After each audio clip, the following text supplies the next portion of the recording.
শান্তিপূর্ণ অবস্থান কর্মসূচি করছিল ছাত্ররা আদালত প্রাঙ্গণে, যেভাবে তাদের উপরে বিনা উস্কানিতে পুলিশ হামলা করেছে আমরা দেখেছি যে নারী শিক্ষার্থীদেরকেও পুলিশ ছাড় দেয়নি, পিটিয়ে তাদেরকে রাস্তায় শুয়ে ফেলেছে এবং অনেক নারী শিক্ষার্থীকে গ্রেপ্তার করেছে।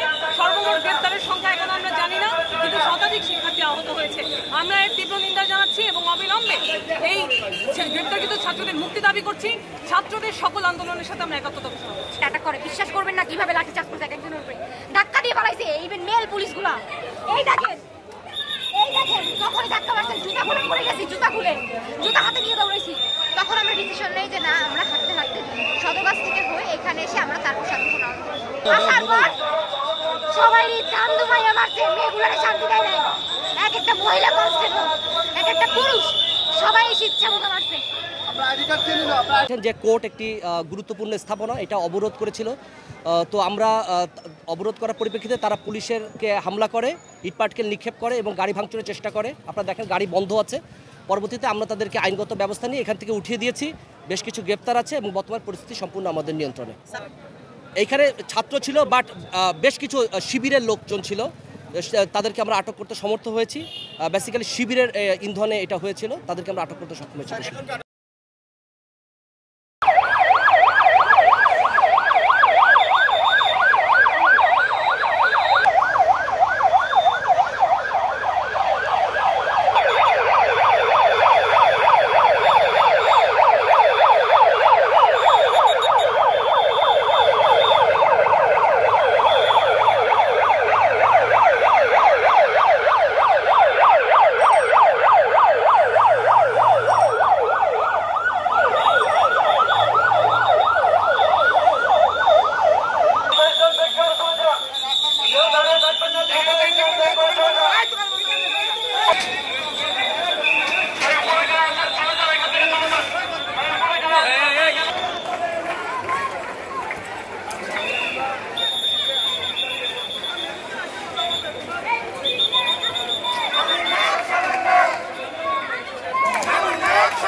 তারা আসলে ব্যানার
পরিচয় পাইছো দাদু?